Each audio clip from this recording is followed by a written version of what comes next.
நம்ம பிரசாதமாக கிடைக்கிறது சுவாமியோட பிரசாதம் தான். அதுவுமே இப்போ வந்து பிரசாதத்துக்கு இவ்வளோ ரூபான்னு வெளியில் விற்க ஆரம்பிச்சிட்டாங்க. இது முருகன்னா என்ன வழிபடணும் அப்படின்னா, அதில் ஆரம்பமே என்னன்னா சஷ்டியை நோக்க என்னன்னா, எவன் ஒருவன் முருகனை வழிபடுறானோ அவனுக்கு எல்லா சகல விதமான ஐஸ்வர்யம் கிடைச்சிருதுன்னு முருகன் சொல்றான். முருகனானப்பட்டவர் ஒரே கந்தர்வம், சிவனோட கந்தர்வத்தினால பிறந்தவர். விளக்கேத்தணும்னு சொல்றேன், விளக்கேற்ற வேண்டாம், அவனுக்கு நைவேத்தியம் பண்ண வேண்டாம், எதுவும் பண்ண, இது சொல்லிட்டாலே அதுலயே இருக்கு. கொஞ்சம் சோதிப்பார், சோதிக்கிறவர் தான் வடபழனி முருகர். ஏன்னா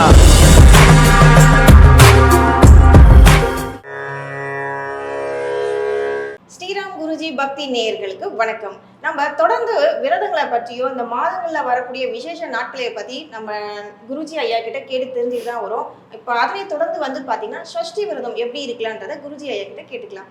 வணக்கம் ஐயா. வணக்கம். மாதந்தோறும் வரக்கூடிய சஷ்டியை பத்தி தான் நம்ம ஐயா கிட்ட கேட்டு தெரிஞ்சுக்க போறோம். ஐயா, ஒவ்வொரு மாதமும் வரக்கூடிய சஷ்டியை பத்தி எப்படி வழிபடலான்றதை நம்ம நேயர்களுக்கு சொல்லுங்க. மயூர வாகனாரூடம் மகாதேவ சுதம் குகம் சக்தி பாணிதரம் வந்தே மம சகல காரியார்த்த சித்தையே. மயூரம்னா மயில், வாகனம் எல்லாருக்கும் தெரியும். மயூர வாகனாரூடம், ரூடம்னா சுற்றி வந்தவர்னு அர்த்தம். மயூர வாகனாரூடம் மகாதேவ சுதம், பரமேஸ்வரோட புத்திரன் மகாதேவ சுதம். குகம், குகம்னா அவரோட பெயர். குகன், ஸ்கந்தன், பாலன் அப்படின்னு ஒரு பேர். குகம் சக்தி பாணிதரம், அம்பாலான பார்வதியானப்பட்டவள், பார்வதி வேல் கொடுத்து சூரனை வதம் பண்ணவர் தான் குகன். குகம் சக்தி பாணிதரம், பானம் கொடுத்தா அம்பாள். பாணிதரம்னா தரம்னா வாங்கிக்கிறது, தரம். வந்தே சகல காரியார்த்த சித்தையே, இல்லை நம்ம காரியார்த்த சித்தி, சகலவித லோகத்துக்கு என்னென்ன வேணுமோ எல்லா காரியமும் சக்ஸஸ்ஃபுல்லாக நடக்கணும்னு அன்றைக்கி சூர சம்ஹாரம் ஆனப்பட்டது நடக்கும். மாதந்தோறும் வரக்கூடிய சஷ்டியான பலன் என்னென்னா, கிருஷ்ணபட்ச சுக்லபட்ச 2 சஷ்டி ஆனப்பட்டது வருது. நம்ம சஷ்டி எப்படி மாதத்தில் வழிபடணும் அப்படின்னா, முருகனானப்பட்டவர் ஒரே கந்தர்வம், சிவனோட கந்தர்வத்தினால பிறந்தவர். கந்தர்வன்னா பிரசவிக்காமல் பிறந்தவர் தான் முருகர். அந்த பிரசவிக்காமல் பிறந்தவர் ஒரே நேரத்தில் 6 குழந்தையாக பிறக்கிறார். 6 முகமாக போயிட்டு அழிடா அப்படின்னு சிவன் ஆக்ஞை போட, பரமேஸ்வரர் ஆக்ஞை போட்ட அடுத்த க்ஷணமாத்திரத்தில் 6 ரூபமாக பிறக்கிறார். 6 ரூப குழந்தை பாலகனாக இருக்கிற போது அவருக்கு ஒன்றும் தெரியாது. அம்மா வேல் கொடுக்க போகிறா, நம்ம சூரனை வதம் பண்ண போகிறோம், அசுரனை வதம் பண்ண போகிறோம் அப்படின்னு தெரியாமல் ஒரு குழந்தையாக இருக்கார். வளர வளர வளர அவரோட கோபங்கள் ஜாஸ்தியாகிறது அவர் தெரிஞ்சுக்கிறார். முருகன்னா என்ன வழிபடணும் அப்படின்னா, வீட்டுக்குள்ளே முதல்ல மாதந்தோறும் வரக்கூடிய சஷ்டி அன்று வீட்டுக்குள்ளே வழிபடணும் முதல்ல, அதுக்கப்புறம் கோவில்லாம் போகணும். வீட்டுக்குள்ளே எப்படி வழிபடணும் அப்படின்னா, காலம்பரன் 3 to மேக்சிமம் முடிஞ்சவா பண்ணுங்க, 3 to 5க்குள்ளே ஸ்நானம் குளிச்சிடணும். எப்படி குளிக்கணும் அப்படின்னா, அரிசி மாவால் சோப்பு தேய்ச்சிக்காமல் அரிசி மாவால் தேய்ச்சி குளிக்கிறேன். ஏன் அரிசி மாவுன்னா, அரிசி மாவு வந்து நம்ம ஸ்கின்னை வந்து ஒரு எப்படி வந்து கொரோனா போது மஞ்சப்படியை போட்டு கால் அலம்பிட்டமோ பயந்து பாக்டீரியா வராமல் இருக்கணும், வியாதி வராமல் இருக்கணும் அப்படின்னு சஷ்டி தோறும் அரிசி மாவால் தேய்ச்சி நல்லா குளிச்சுட்டு, முடிஞ்சதுன்னா எண்ணெய் தேய்ச்சி நல்லெண்ணெயை தேய்ச்சி குளிக்கலாம். குளிச்சுட்டு அந்த சஷ்டியை வழிபடுறது விதம், ஆம்பளைலாம் இருந்தால் துண்டை கட்டிட்டு ஈரத்தோடு இருக்கணும்னு அவசியம், காஞ்ச துண்டை கட்டிக்கலாம். லேடிஸாக இருந்தால் மேக்சிமம் புடவை கட்டிக்கிறது, குழந்தையிலாக இருந்தால் தாவாணி போட்டுக்கிறது, சுடிதாரை அவாய்ட் பண்ணணும். அதுக்கப்புறம் அந்த குளிச்சுப்புட்டு அந்த முருகரிடம் கந்த சஷ்டி கவச்சம், ஸ்கந்த குரு கவச்சம் ஒரு வாட்டி சொல்கிறது நல்லது, ரொம்ப விசேஷம். கந்த சஷ்டி கவச்சம் சொல்கிறது, அதில் ஒரு சஷ்டியை நோக்க சரவண பவனா, அதில் ஆரம்பமே என்னென்னா சஷ்டியை நோக்க என்னென்னா, எவன் ஒருவன் முருகனை வழிபடுறானோ அவனுக்கு எல்லா சகல விதமான ஐஸ்வர்யம் கிடைச்சிருதுன்னு முருகன் சொல்கிறான். அந்த கந்த சஷ்டி கவச்சம் சொல்கிறது, ஸ்கந்த குரு கவச்சம் சொல்கிறது, ஸ்கந்த புராணம் சொல்கிறது, சிவகுரு கவச்சம்னு ஒன்று இருக்குது. சிவகுரு கவச்சத்தை சிவனோட சேர்ந்து இருக்கும் அந்த கவச்சத்தை சொல்கிறது. ஸ்லோகங்கள்லாம் சொல்லி முடிச்சுட்டு விபூதியை பட்டையாக முன்னாடி இட்டுன்ற முறை. அந்த விபூதி இடுற தாற்பயம் என்னன்னா, விபூதி எடுக்கணும், இப்படி வச்சுக்கிட்டு இப்படி இடணும், கீழே சிந்தப்படாது, நம்ம சரீரத்திலேயே சிந்துப்படணும். ஏன் அந்த ஒரு சரீரத்திலே சிந்தணும்னா, இந்த சரீரம் பஸ்மம் ஆகக்கூடிய ஒரு சரீரம், இந்த சரீரத்துக்கு ஒரு இம்பார்ட்டன்ட் கொடுக்கக்கூடாதுன்னு சாஸ்திரம். ஏன்னா இந்த சரீரம் பஸ்மம் ஆக போதுடா, பிறக்கிற போதும் ஒன்றும் இல்லை, போகும்போதும் ஒன்றும் இல்லை. முருகன் அதான் பண்ணுறான். 4 அசுரனையும் 5 அசுரனும் 6 அசுரனையும் வதம் பண்ணவும் என்ன பண்ணுறான்னா, தன் கால் மாட்டில் வச்சுக்கிறான். நம்ம சூரனை மயில் ரூபமாக வச்சுக்கிறான், சர்ப்பம் ரூபமாக வச்சுக்கிறான். ஒரு அசுரனை சேவல் ரூபமாக நம்ம பக்கத்தையே வச்சுக்கிறான். அழிக்கல, அவனோட ஆக்ரோஷத்தை அழிச்சு தன்னோட ரூபத்தை மாற்றி தன் கூடயே வச்சுக்கிறானா. அந்த மாதிரி தன் மனசுக்குள்ள ஒரு மாதமும் கஷ்டங்கள் இருக்கும், ஒரு மாதங்களும் தாபங்கள் இருக்கும், ஒரு மாதங்களும் சகலவித லோனும் அடைக்கணும், சகலவித பொண்டாட்டிக்கு இது வாங்கி கொடுக்கணும், குழந்தைகளுக்கு இது வாங்கி கொடுக்கணும், அது வாங்கி கொடுக்கணும்னு நிறைய விஷயங்கள் இருக்கும். அந்த விஷயங்கள்லாம் நிறைய சக்ஸஸ் ஆகணும்னு முருகர்கிட்ட பிரார்த்தனை பண்ணிக்கணும். நிறைய விஷயங்கள் முருகர் விளக்காக ஏற்றுறீங்க. முருகர் முகமாக போட்ட விளக்கு இருக்குது. இந்த முருகருக்கு இந்த விளக்குன்னு விதிச்சிருக்கான், இந்த எண்ணெயை சேர்த்தே கொடுக்குறான். அப்படிலாம் ஏற்றாமல் அவர் முருகர் படத்தை போட்ட விளக்கு தான் ஏற்றணும்லாம் இல்லை. சின்ன அகலில் ஒரு விளக்கை ஏற்றினாலே போகிறோம். அது நெய் விளக்காக இருந்தால் போகிறோம், இல்லை தேங்காய் எண்ணெய் விளக்காக இருந்தால் போகிறோம். நீங்கள் கேள்வி கேட்குறது விரதம் கேட்குறீங்க. இந்த கந்த சஷ்டி கவச்சம் விரதம் தான், ஸ்கந்தகுரு கவச்சம் விரதம் தான். நான் எல்லா கவச்சமும் சொல்லிட்டால விரதம் பூர்த்தி. சாப்பிடாம இருக்கணும்னு அவசியம் இல்லை. எந்த சுவாமியும் சாப்பிடாம ஒரு விரதம் இருக்க சொல்லல. உள்ளுக்குள்ள அந்த கந்த சஷ்டிலாம் கவச்சம்லாம் சொல்லி முடிச்சுட்டு ஏதாவது ஒரு ஆகாரம் எடுத்து, சில பேர் வந்து சாப்பிடாம இருந்தாதான் விரதம்னு நினைச்சிட்டு இருக்காங்க. அவங்க மனசுல இருக்கிற ஒரு அபிலாசை இது நடந்தே தீரணும்னு ஒரு கோபம், இவ்வளோ நாளாக நடக்கலையே, இந்த விரதம் இருந்துட்டா எனக்கு நடந்துரும் அப்படிங்கிற ஒரு நப்பாசன்னு சொல்லலாம். அந்த நப்பாசை இருக்கலாம். முருகன் வந்து விரதத்தை இப்படி கடுமையாக இருக்கணும்னு சொல்லலை. அவன் ரொம்ப சுலபமாக சொல்லியிருக்கான், இதெல்லாம் நீ பண்ணு, நான் உனக்கு கொடுத்துட்றேன். என்ன பண்ணணும்? கந்த சஷ்டி கவச்சம், ஸ்கந்தகுரு கவச்சம், அந்த ஸ்கந்த புராணம் அதெல்லாம் வாசிச்சோன்னாலே போதும்.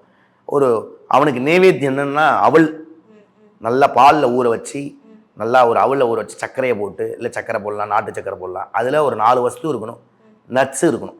இந்த நட்ஸ் எல்லாம் போட்டு நைவேத்தியம் பண்ணிவிட்டு, அன்றைக்கி நைவேத்தியம் பண்ணிவிட்டு ஏதாவது ஒரு சின்ன புள்ள குழந்தைகளுக்கு கொடுக்கணும்னு பிரார்த்தனை பண்ணிங்கோ. அதை மாதிரி கொடுத்துட்டு அதுக்கப்புறம் அந்த அவலை சாப்பிட்றது. அவளாவே உப்புமா பண்ணிக்கலாம், அவளாவே எல்லாமே. அன்றைக்கி ஒரு நாள் விரதம் இருக்கணும்னு நினச்சா, நான் சாப்பிடாமல் இருக்கணும்னு நினைக்கிறேன், குருஜி இப்படி சொல்கிறேன் அப்படின்னு நினச்சிக்கலாம். சாப்பிடாமல் இருக்கணும்னு நினச்சேன்னா அவளா பிரசாதமாக எடுத்துக்கும். ஊற வச்சு அவளில் மேக்ஸிமம் உப்பு போடாமல் இருந்தேன்னா நல்லது. பால் விட்டு எடுத்துக்கலாம், சர்க்கரையை போட்டுங்கோ, நாட்டு சர்க்கரை போட்டுங்கோ, சர்க்கரையும் வேண்டாம், நாட்டு சர்க்கரையாக போட்டுங்கோ. நாட்டு சர்க்கரை யூஸ் பண்ணிட்டு நட்ஸ்லாம் போட்டுட்டு அதை போட்டுட்டு பிரசாதமாக ஒரு நாள் ஃபுல்லாக உங்களுக்கு சாப்பிடாமல் இருக்கணும்னு நினச்சிங்கன்னா அதை இருக்கலாம். அப்புறம் இந்த இடத்துல ஒரு சின்ன இதுதான், இப்போ ஒரு சிலரால வந்துட்டு முடியும் உணவு எடுத்துக்காமலே வந்துட்டு விரதம் இருக்க முடியும். ஒரு சிலர் வந்து பிபி சுகர்லாம் இருக்கும்போது அவங்களுக்கு டைமுக்கு டேப்லெட் போட வேண்டியிருக்கும், அப்போ அவங்க வந்து சாப்பிட்டு தானே ஆகணும். அந்த மாதிரி இருக்கிறவங்க நான் அதுதான் சொல்கிறேன், சாப்பிடாம பண்ணணும்னு அவசியம் இல்லை, சாப்பிட்டு பண்ணுங்கோ. உங்களோட டேப்லெட் போட்டுங்கோ, எல்லாத்தையும் பண்ணிட்டு கூட கந்தகுரு கவச்சம் சொல்லலாம். 90 வயசு பாட்டி கந்தகுரு கவச்சம் சாரில் உட்காந்து தான் சொல்கிறாங்க. காலம்பரை கஞ்சி, ஆமாம், கந்த சஷ்டி கவச்சம் சொன்னாலே, ஸ்கந்த குரு கவச்சம், ஸ்கந்த புராணம் சொன்னாலே முடிஞ்சுது, அந்த விரதமே பூர்த்தி. விளக்கேற்றணும்னு சொல்கிறேன், விளக்கேற்ற வேண்டாம், அவனுக்கு நைவேத்தியம் பண்ண வேண்டாம், எதுவும் பண்ண, இது சொல்லிட்டாலே அதுலேயே இருக்குது. நான் இந்த நைவேத்தியத்தை கொடுத்துட்டேன், அந்த நைவேத்தியத்தை கொடுத்துட்டேன், நான் உன் பக்கத்தில் உட்காந்துருக்கேன், அவனை ஒரு குழந்தையா கொஞ்சுங்கிறேன். பாலகனா எடுத்து கொஞ்சிட்டேல்னா அவன் நம்மளோட மடியில் உட்காந்துருவான். அதே மாதிரி அந்த சஷ்டி விரதங்கிறது 4 வீதம். இந்த அவளா எடுத்துங்கோ, காலம்பரை இந்த கந்த சஷ்டிக்காக சொல்லலாம். வீட்லேயே இருக்கீங்களா மத்தியானம் ஒரு வார்த்தை சொல்லலாம், சாயங்காலம் 3 வார்த்தை சொன்னேன்னா நல்லது தான். காலம்பரை சொல்லிவிட்டு ஆஃபீஸ் போகணுன்னா ஆஃபீஸ் போயிட்டு சாயங்காலம் வந்து குளிச்சுட்டு ஒரு கந்த சஷ்டி கவச்சத்தை சொல்லிவிட்டு, காலம்பரை நெய் விளக்கு ஏற்ற முடியலன்னா சாயங்காலம் 6 முகமாக ஒரே விளக்கில் இருக்கிற 5 முகம் 6 முகம் ஏற்றக்கூடாது, தனித்தனியாக ஏற்றணும். அது தனித்தனியாக எப்படி ஏற்றணும்னா, அரிசி மாவும் மஞ்சள் பொடியும் குங்குமமும் மிக்ஸ் பண்ணி பவுடராக ஆக்கிக்கிட்டு ஒரு இடத்துலையும் 6 முகத்தில் அந்த பவுடரை வச்சுட்டு அந்த பவுடர் மேலே அந்த விளக்கை வச்சு நெய் விட்டு ஏற்றலாம், எந்த எண்ணெய் விட்டு ஏற்றலாம், தேங்காய் எண்ணெய் கண்டை விட்டு கூட ஏற்றலாம். முருகருக்கு தோஷமே கிடையாது. அது முருகர் பக்கத்தில் அந்த அரிசி மாவு மஞ்சள் பொடி அந்த குங்குமத்தை மூணுத்தையும் மிக்ஸ் பண்ணிடணும். துளி துளி துளி துளி வச்சுட்டு 6 ஒரு பாகமாக வச்சுட்டு அதுக்கு மேலே வச்சு ஏற்றுனேன்னா நம்ம இந்த மாதம் என்ன பாவம் பண்ணணும் இந்த மாதத்தில் நிவர்த்தி. அதுக்கு தான் மாதந்தோறும் வரக்கூடிய சஷ்டி விசேஷம். அதனால் இந்த மாதந்தோறும் வரக்கூடிய சஷ்டி போது கந்த சஷ்டி கவச்சம் அவள் பிரசாதம் உட்கொள்ளலாம். இந்த விளக்க காலம்பரையும் சாயங்காலமும் ஏற்றலாம். காலம்பரை ஏற்றிட்டேன்னா சாயங்காலம் ஏற்றலாமான்ல 2 வேளையும் ஏற்றலாம். அதனால் அது ஒரு தோஷம் கிடையாது. இந்த மாதிரி விளக்கு ஏற்றி மேக்ஸிமம் குளிச்சுட்டு இந்த மாதிரி எப்படியும் குளிச்சு தான் ஏற்றுவீங்க. இந்த மாதிரி விஷயத்த அரிசி மாவு மஞ்சப்படி குங்குமம் புதுசாக சொல்லியிருக்கலாம்னா அதை ஏற்றுனேன்னா அவ்வளோ ஐஸ்வர்யம். இப்போ சஷ்டி அன்னைக்கு போகக்கூடிய முருகர் கோயில், விசேஷமான முருகர் கோயில் எதை சொல்வீங்க? திருத்தணி போங்கோ, சிறுவாபுரி போங்கோ. அதோட விசேஷம் வல்லக்கோட்டை முருகர். வல்லக்கோட்டை முருகர் உரகடம் பக்கத்தில் இருக்கார், அவருக்கு போயிட்டு வாங்கோ. அதுக்கப்புறம் நம்ம குரோம்பேட்டையில் ஒரு முருகர் மலை மேலே இருக்கார். அந்த முருகர் பேர் சொல்கிறதுக்கு எனக்கு, ஏன்னா அவர் எனக்கு குரு அப்படிங்கிறனா அவர் பேரை சொல்ல விரும்பலை. அந்த முருகரை போயிட்டு தரிசனம் பண்ணலாம். குரு யாருன்னு சொல்ல மாட்டீங்களா? குருவை சொல்லிட்டா அது நம்மளுக்கு வேண்டிய குருவை ஒரு பயபக்தியோடு வச்சுக்கணும். எல்லா குருவையும் இங்கே வச்சுக்கணும், இங்கே இருக்கணும். அவர் சொன்னாலே கண்ணில் தண்ணி வருது. என்னென்னா இந்த குருவான பட்டவர் தான் நம்மளுக்கு பிரதானம். அவர் மூலியமாக தான் நம்மளுக்கு எல்லாமே கிடைக்கிறது. அதனால் குரோம்பேட்டையில் உள்ள மலை மேலே உள்ள கோவிலில் அந்த முருகரை தரிசனம் பண்ணலாம். முருகர் மலை மேலே உள்ள சஷ்டி அன்னைக்கு மலை மேலே இருக்கிற ஒரு கோவிலில் தரிசனம் பண்ணலாம், அவ்வளவும் ரொம்ப விசேஷம். அப்புறம் நம்ம ஓஎம்ஆர் பக்கத்தில் இருக்கக்கூடிய முருகர். இப்போ நீங்கள் சொல்கிறதெல்லாம் மலை மேலே இருக்க முருகரை சொல்கிறீங்க? மலை மேலே இருக்கிற கோயிலும் சொல்கிறேன், ரொம்ப பிரசித்தி பட்ட முருகர் கோயிலும் சொல்கிறேன். வல்லக்கோட்டை முருகர் மலை மேலே இல்லை, ஆனால் அவர் ரொம்ப வள்ளி தேவசேனா சமேத சிவசுப்பிரமணிய சாமி இருப்பார். திருத்தணி பாலதண்டாயுதபாணியாக இருப்பார். அதுக்கப்புறம் இன்னொரு முருகர் சொன்னேன். திருத்தணி ப்ளஸ் இன்னொரு 2 முருகர் சொன்னேன் இல்லையா, சிறுவாபுரி சொன்னேன், அவரும் பாலதண்டாயுதபாணியாக இருப்பார். அதுக்கப்புறம் குரோம்பேட்டர் சொன்னவரும் பாலதண்டாயுதபாணியாக இருப்பார். சிறுவாபுரியில் போனேன்னா ரொம்ப விசேஷம்னா புராண முருகர் சிறுவாபுரி முருகர் மூலஸ்தானத்துக்கு பேக் சைடில் இருப்பார். அவரை போய் வணங்குங்க, அவ்வளோ நல்லது. மேக்சிமம் முருகர் கோவிலுக்கு போகிறீங்களோ இல்லையோ வீட்டில் வழிபட்டுட்டு சாயங்காலம் அங்கே முருகர் கோவில் அந்த கந்த சஷ்டி கவச்சத்தை அங்கே சொல்லுங்க. நம்ம சில பேருக்கு வடபழனி முருகர் ரொம்ப நியர்பை இருப்பார் இல்லைங்களா? நியர்பை வடபழனி போங்க, தப்பு கிடையாது. வடபழனி முருகர் ரொம்ப ஃபேமஸாக இருக்கிறதுனால கூட்டமாக இருப்பார். நம்ம போகும்போது விரதத்தோடு போகும்போது எப்படின்னா கோபம் விடாமல் போகணும், மனசை சாந்தி படுத்திட்டு போகணும். நம்மளுக்கு தான் கோபம் எப்படின்னா கூட்டத்தை பார்த்தாலே கோபம் வந்துடும். பொறுமையாக இருந்து போகணும்னு தோணாது. கூட்டத்தில் இருந்தாலும் பரவாயில்ல, ஒரு கந்த சஷ்டி கவச்சம்னு சொல்லிட்டே போனோம். இல்லை அந்த கூட்டத்தோட போனேன்னா முருகர் பார்ப்பான், இந்த கூட்டத்தில் கந்த சஷ்டி கவச்சம் சொல்லிட்டே வரான்பா, இவனை சீக்கிரமாக அப்படியே தரிசனம். உங்களுக்கு சீக்கிரமாக தரிசனம் ஆகிட்டு அவனோட பலன் தெரியாது, அவனோட மகிமை தெரியாது.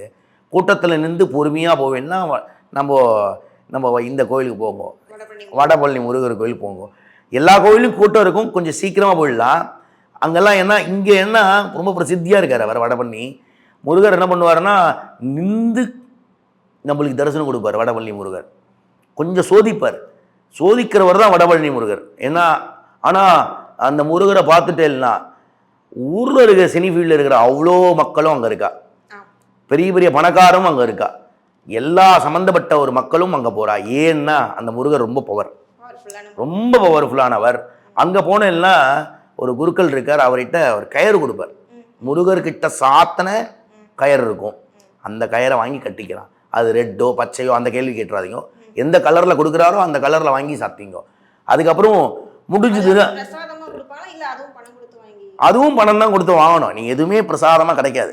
நம்ம பிரசாதமாக கிடைக்கிறது சுவாமியோட பிரசாதம் தான். அதுவுமே இப்போ பிரசாதத்துக்கு இவ்வளோ ரூபான்னு வெளியில் விற்க ஆரம்பிச்சிட்டாங்க. எது சுவாமிக்கு நைவேத்தியம் பண்ண பிரசாதத்தையே வெளியில் விற்கிறதுக்கு ஆரம்பிச்சாங்க. இப்போது அது நடக்கட்டும். ஒருத்தருக்கு அது ஒரு வருமானமாக இருக்கிற போது அதை கொடுத்து வாங்குறது தப்பு இல்லைன்னு வச்சுக்கோங்க, சரியா? அதையும் பண்ணுங்க.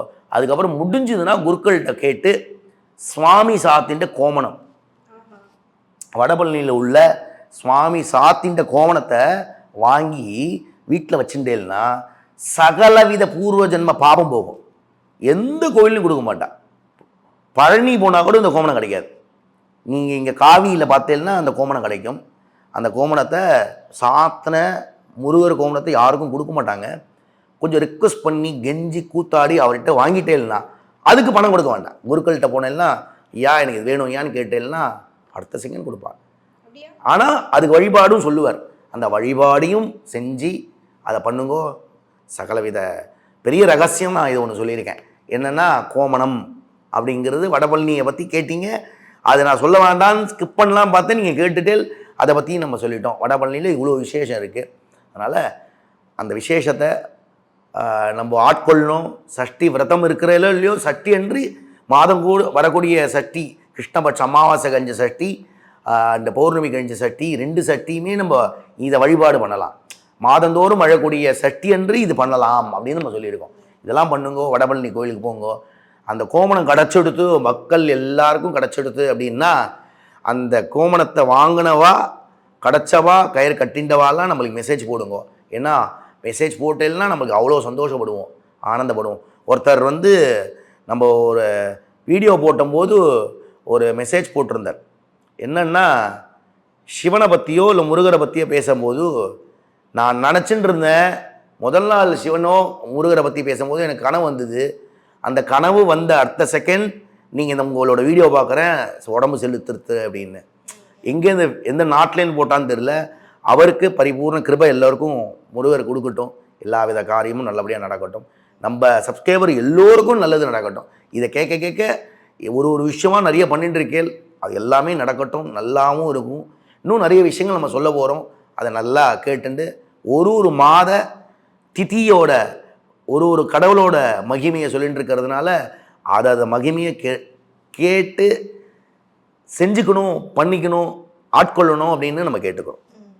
ஸோ நேர்களே, எப்படி நம்ம சஷ்டி வழிபடணுன்றத குருக்கள் ஐயா ரொம்ப தெளிவாக நம்ம எல்லாருக்கும் சொல்லியிருக்காங்க. ஒவ்வொரு மாதமும் வரக்கூடிய சஷ்டி விரதத்தையும் சரி, சஷ்டி கடவுளை எப்படி நம்ம வணங்கணுன்றதும் சரி, நீங்கள் எல்லாம் தெரிஞ்சிருப்பீங்கன்னு நினைக்கிறேன். உங்களுக்கு ஆன்மீகம் சம்மந்தப்பட்ட ஏதாவது சந்தேகங்கள் இருந்தால் நம்மளுடைய சேனல் போய் கமெண்ட் பாக்ஸில் நீங்கள் ரெக்வஸ்ட் கொடுக்கலாம். நம்ம குருஜி உங்களுக்கு தெளிவான விளக்கத்தை கொடுப்பாங்க, தெய்வீக சம்பந்தப்பட்ட விளக்கங்களை கொடுப்பாங்க. தொடர்ந்து பேசலாம். நன்றி, வணக்கம். வணக்கம்.